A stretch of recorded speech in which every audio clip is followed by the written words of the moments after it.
Hi, my name is Mrs. Nee. I am a biology teacher here at J.P. Stevens. I have taught in Edison Public Schools for the last 27 years. The first 21 years I was at Woodrow Wilson, and the last 6 years I've been at J.P. My name is Mr. Walters. I graduated from Kean University. I earned a bachelor's degree in math education. I minored in statistics. I currently teach in Edison. I've been teaching here for 4 years. I teach Algebra 1 and Geometry 1. My name's Sharon Jarvis. I'm a math teacher here at J.P. Stevens High School. I teach Geometry Honors and Algebra 2 Honors, and I've been teaching here at J.P. Stevens for 25 years. My name is Miss Halborough, and I teach AP Environmental Science and Biology at J.P. Stevens. Hello everybody, my name is Miss Gosha and I am a math teacher here at J.P. Stevens, and I teach Algebra 1 and Geometry Level 2. Hello, I am Miss Marina and I teach biology here at J.P. Stevens. Hi, I'm Miss May and I teach architecture and engineering and construction technology in the technology education department. I wanted to teach because I wanted children to have a love for science and to know that science was an important part of their everyday life. I especially wanted to start in the middle school because I wanted girls to know that they could have a science-related career. Initially did not intend on teaching high school math. I thought I wanted to pursue architecture, so my first year of college I actually pursued architecture in New York City. I thought it was a good idea. I did like architecture and interior design, but it was too expensive to live in the city dorms. I did not want to take out tens of thousands of dollars in loans, and it was a hassle to commute in and out of the city from New Jersey. I decided to go back to community college. I got my associate's degree in mathematics, and then I ended up transferring to Kean University, and I ended up going for math education, and I found out that's where my passion is. I was always good at math when I was in middle school and high school, science as well. So when I went to college, I knew that I would be majoring in a science field or a math field. And I really like math because I like the idea of problem solving and finding solutions and figuring things out. That's the route that I went. Actually, I didn't want to teach science at all. I wanted to be a research biologist, and then my academic advisor in college suggested that I would make a good teacher, and I thought, let me try it. Here I am 20 years later. Originally I did not want to be a teacher. I was interested in science. I was majoring in biology, and I realized that as I was going through all my classes in college, I was always the person who was organizing study groups, and I was always the person kind of getting all the kind of teacher stuff done because we were working in groups trying to help each other out. It was probably in my sophomore year I realized that maybe what I'm most interested in is the topic and helping people rather than just going into some kind of science and something where I'm either sitting in an office or working in a lab. Like, I like the social aspect. So that's when I changed my major and I went more towards the teaching aspect of my career. Teaching is actually my second career. I went alternate route to teaching and have only been teaching at JP for the last 7 years. My original career is architecture. I had a love for architecture as a high school student myself. I went to architecture school at Drexel University and worked in the field of architecture for 18 years. Always liked the educational component of it. Was involved in going back into Drexel, going to other colleges and helping out with professors. And when the opportunity arose to teach, I took it. It was just natural for me. To keep my class engaged, try to give examples from my own life and things that they are experiencing. I try to bring it always back to why are we learning this? And so that they want to learn it. I try to make my students feel comfortable just by talking to them on a daily basis. I do get a little sarcastic with some of my lessons. Try to break math down into steps just so that they understand it a little bit better. Also try to incorporate as much pair and group work just so it's not me standing up in front of the classroom or just standing or sitting behind the desk. So I like to circulate around the room as well, just to get engaged. During class, try to keep sort of like an open, comfortable environment for the students. Friendly, warm, sort of inviting, I guess. Also feel like class is sort of like a conversation where I'm answering questions for kids and we're talking about problems instead of just a straight up lecture. So I'm hoping that the students feel engaged regularly.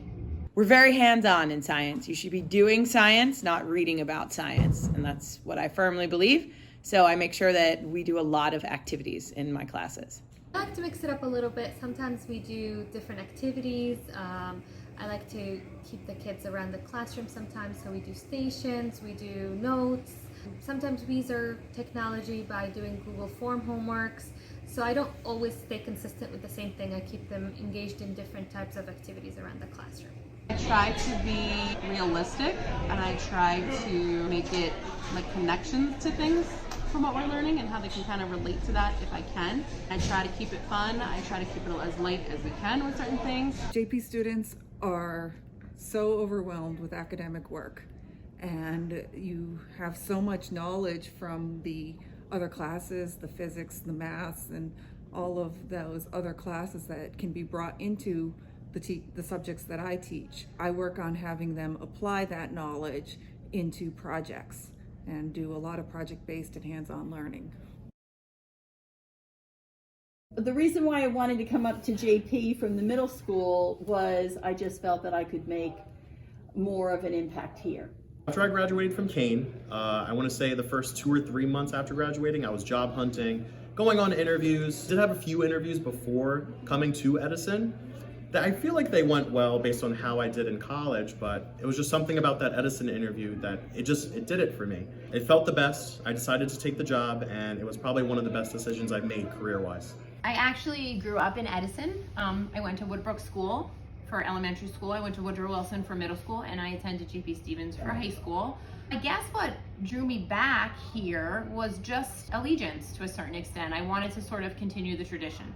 I graduated from Old Bridge High School, but I always saw the JPS students when we played games against each other that they were a very close-knit and they're very academically motivated. So that's something that really pushed me to start working here and join the community at JPS. It's funny, I got placed here in college for student teaching my senior year, and I was actually really upset about it because I went to school in South Plainfield, and South Plainfield and JP at the time had like a turf war. So I tried to get out of working at JP, but they told me there was nowhere else to go. So I ended up coming here anyway, and I met Mrs. Waldo. She was my cooperating teacher, and we had just a really good time. The students weren't bad, and I ended up getting hired to work here from student teaching, so that's why I stayed. Is that they should enjoy every day. They should never let an opportunity go past them. They should seize the moment and try everything. And they might not be the best of it, but we learn more from our failures than we do by what we know. Try to alleviate as much stress as possible in high school and enjoy your youth. It only comes around once. Life is going to change, hopefully for the better. Everything is not just about averages and all A's and honors and AP. When you're in the classroom, you want to be the best student you can be. You got to put in the time, you got to put in the effort, but you also need to start making time for yourself. Play a sport, get involved, join a club, be part of a team, lead some type of organization, volunteer, hang out with your friends, do all the things you're supposed to do as a teenager. You're only a teenager once, so why not? Just be you, be who you are, be happy and comfortable and okay and content and proud of who you are. Make good choices. It's good to always be academically proficient, but at the same time you also have to be social, and your emotional well-being also has to be great. So be a well-rounded person, academically great, professionally great, personally great. So do everything at once. Don't try to always focus on the academics.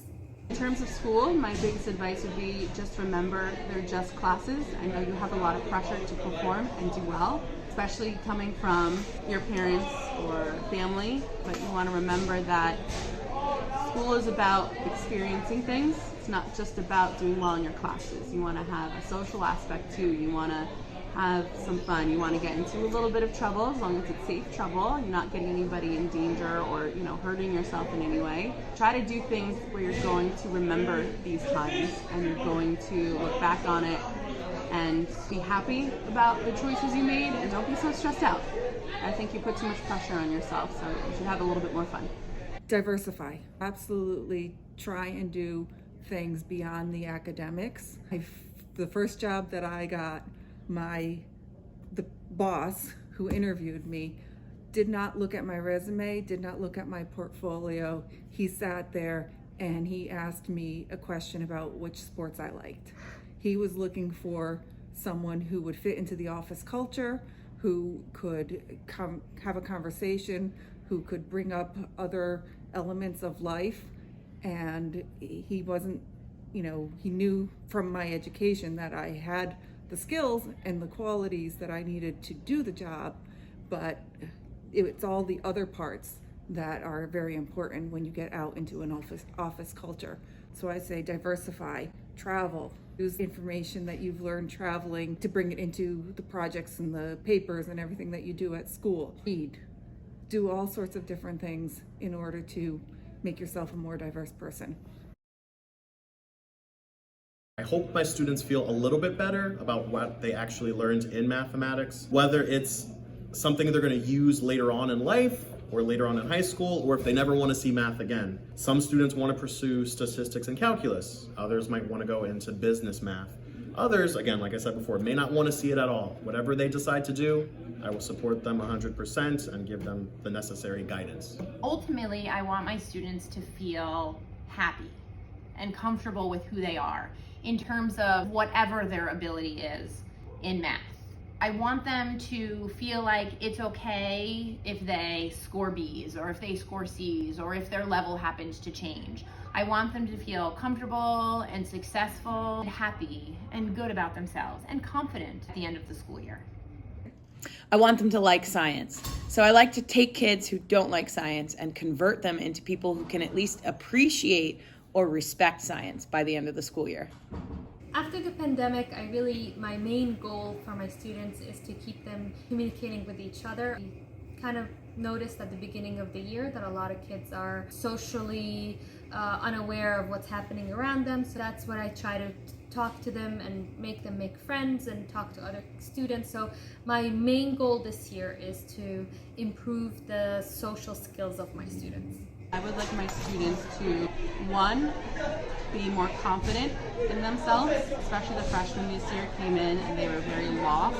So I'm hoping by the end of the year I've at least taught them how to advocate for themselves a little bit more, how to study better, how to prepare, how to ask questions, and feel comfortable asking for help.